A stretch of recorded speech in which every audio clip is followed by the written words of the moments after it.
Hey guys, what's up? Welcome back to the channel. It's Cynicalex, and today I'm going to talk to you about co-op, guys. Now, I've never done this video before, so I'm really excited to show you guys co-op because it's one of my favorite modes to play when I'm not, crushing world bosses or getting blue balls thrown into my face by other, enemies. So I want to talk to you guys today about co-op. So, what is co-op? I mean, it's really hard for people to know what it is. It's shrouded in mystery. It's got all these secret codes and hidden messages, kind of like the Illuminati. Co-op is so hot right now. It's on everyone's minds. It's a topic all the time about clear tickets. This topic is so hot it could melt steel beams. And there's just so much of an enigma around co-op. I just want to shed some light on it. And I want to, bring my expertise, so to say, about this mode because I happen to be a gentleman when it comes to co-op, and I always do things the right way. So I want to lead you guys down this path and kind of hope that your first time might be my best time too. So let's get into it, boys. First of all, co-op will take your characters for a lovely ride down memory lane. Once they're at least level 40, with 4 stars. If you don't have a character at that level, they will not appear here. So for example, I have some characters over here, not many, but I have some of them, and they're low level and they're low star, they're low rank. So my Jessica Jones, for example, great Netflix series, but not a very good character in this game. Salty Dogs, I welcome you to the table. Only 3 stars, level 45, she won't show up.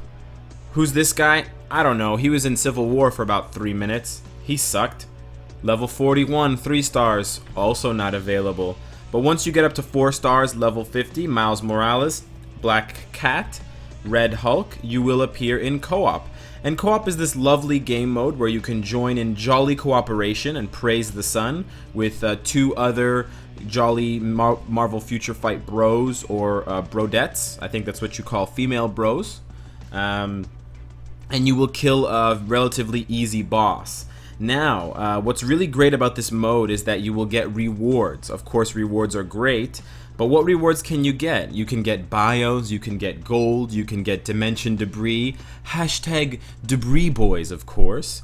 You can get gear up kits, which noobs love and veterans really don't care for. You can get ISO stones, you can get Norn stones, you can get almost anything except useful stuff like world boss materials, because Lord knows they wouldn't drop that. And so it's a very fun mode to play. You get lots of rewards, and it doesn't cost you anything except a little bit of your time. Well, it actually doesn't cost you time anymore because of some features I'm about to talk about. Now, if you want to be as time efficient as possible, there are 2 buttons down here. There's the auto repeat button, and there's the quick match button.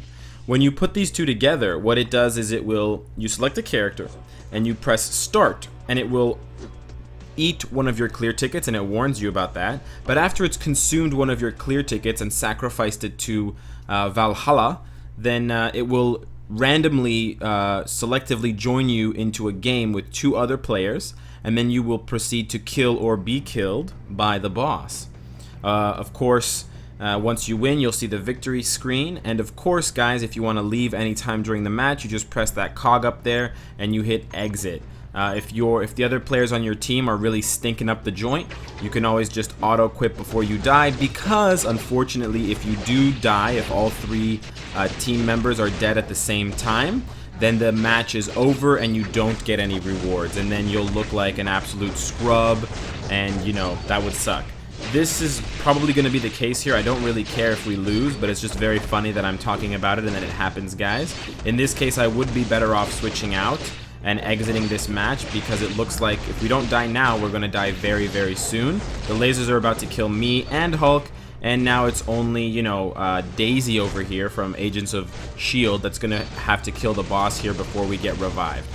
Dr. Octopus's level is quite popular for all characters wiping, as well as the Destroyer level when all of the meteors come down. So keep that in mind, guys. If you're still a new player, you want to move around and you don't want to have your hands free the way I'm doing it, because you want to be playing it on manual. Now, if you don't press anything, it will continue again like that, and it will keep eating your characters and submitting them to different rounds of fights, and it will keep eating your clear tickets. Now you guys saw some of the rewards there, as well XP tokens, which are always useful for leveling up new characters that you unlock. But here's the jolliest part of all this, guys. There are some things you can do, nay I say, some dastardly things you can do to increase the amount of rewards you get, or increase the amount of points you get whenever you win. So if you guys saw there's a little bar here, best reward. You get a better reward when you get to 100%. Now, how do you get to 100%?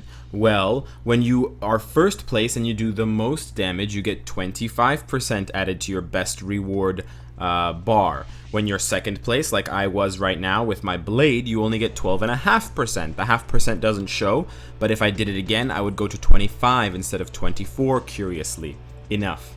And if you happen to be a lowly bastard and you get to third place in DPS, you will get 8.5% added to your bar. Again, it rounds to the middle and you don't see it, but it does round up when you get the next half point at second or third place. But there is a dastardly way, as I said, of ensuring or making it very likely that you will always get or almost always get 25%, thereby increasing the number of times per day that you will reach the best reward threshold. Now, there will be some naysayers who call me an idiot, or call me a jackass, or call me, dare I say, a scumbag for giving out this information, divulging this information, if you will. But I feel that as a gentleman, it's in my best interest to give you all of the options available to you, and have you, as the clever-minded agent of agency, decide which one is the best route for you and where your moral compass lies. Because I'm not one to guide one's moral compass by grabbing it with my hand and forcing it one way or another. I'm more of a hands-off kind of guy, if you know what I mean. So guys, here's what you're gonna do to scumbag this game mode. You select a character. You have it on quick match and you have it on auto repeat, and then you click start. It's pretty straightforward, and all you're gonna do, guys, is when the game mode starts, you're going to take it off auto play, and then you're gonna play it yourself.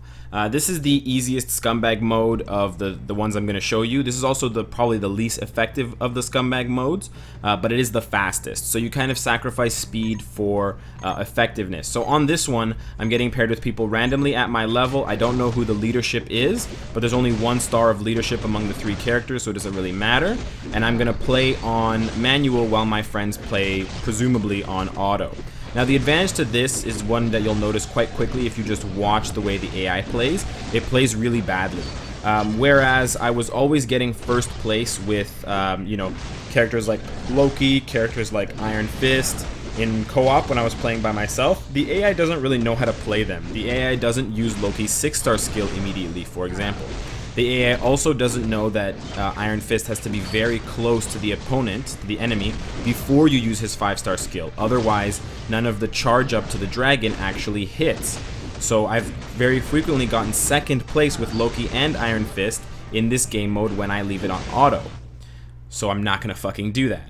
So this way is the fastest way to go about scumbagging. It will guarantee almost all of the time that you get first place, as long as your character has a reasonable expectation of getting top DPS. Because playing on manual, you have full control over the skill loadout, and you can also judge where the boss is in relation to where you are in order to put the maximum effectiveness attack skill next. You don't want to use a short range, close range attack when the boss is far away, etc.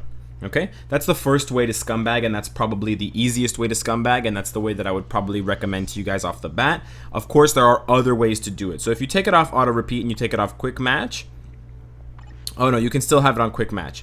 So if you just take it off auto repeat, you can go into creating a private game, and here's where you can control the leadership. So if I have a character, for example, like Thanos, who gives all villains a bonus, I should quick match and create a private game and then open it up to the public. This one is slower than the previous method that I just showed you, but this one will even with a higher rate guarantee that you will see those 25% returns when you play this game mode. Again, this is mostly for new players. and this is something that will get you more gold and get you more rewards faster. Of course, if you're a super scumbag, you can pull out the wallet and boost your VIP level, so you get more slots unlocked when you do co-op, and that's what I would recommend. That's the most effective. That's a super effective way to get more items when you're playing this game mode.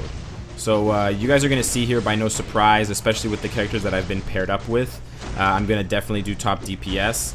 As it is, my Thanos already out DPS's most 6-star characters anyway, so it wasn't like I was terribly worried about this not going down the way I wanted it to. Also, guys, keep in mind, it seems to me, and I don't have hard evidence for this, I just have my own experience, that lower level players are the ones not doing auto repeat. Auto repeat tends to throw you in with the vast majority of players who already have lots of 6 stars and lots of fully maxed tier 2 characters. So even if you are you know, a mid-level player, you could try this mode and do the private game or the quick match and take it off take it onto manual control and take it off of auto control, and then that way you can take advantage of the lower level players who are not using auto repeat, the players who are, you know, starting a game manually and, you know, trying out the different modes and stuff like that, and the different play styles to get a feel from it. When I do it that way, guys, I get a lot more gold, I get a lot more rewards, and so I just like to share my thoughts of that with you guys today. And of course you can get all this information from the game, but what kind of scumbag would I be if I didn't make a whole video about it? Okay, guys, another thing, guys, just on the side, I would like to say that I do really appreciate that they have allowed us to have auto repeat with the clear tickets, or not have auto repeat and not take up the clear tickets. That's something that was kind of lost on me at first, but I now realize it for its true worth, and that's to give people the option of playing this game mode who have the time but don't necessarily want to play it, and so they don't have to sacrifice clear tickets just to play it. You know, there's other game modes that don't do that for you, or that still have a very high penalty as far as energy goes, or as far as like when you can play it goes. So I really like that they changed this mode, not only for the better by introducing time-saving features and like user-friendly features, but also by giving us the opportunity to be more frugal if we so choose, and take it off of auto repeat if we want to hoard our clear tickets like a bunch of hoarding bastards, and still be able to enjoy the game mode almost fully to its full extent. So shout out Netmarble, I do really appreciate that. Before we go, boys, of course we do need to check on our dimension debris. I almost forgot. Can we get lucky today? No, only 1 of 3. But guys, I have seen you. If you have posted with 3 debris in the shop, I have seen you. I do keep a watchful eye. I am the silent guardian. Okay, so I really appreciate that. It makes me really smile, and it makes me super happy when I see it. Keep it coming. And of course, guys, if you like what you see, I hope to see you again tomorrow. Take care.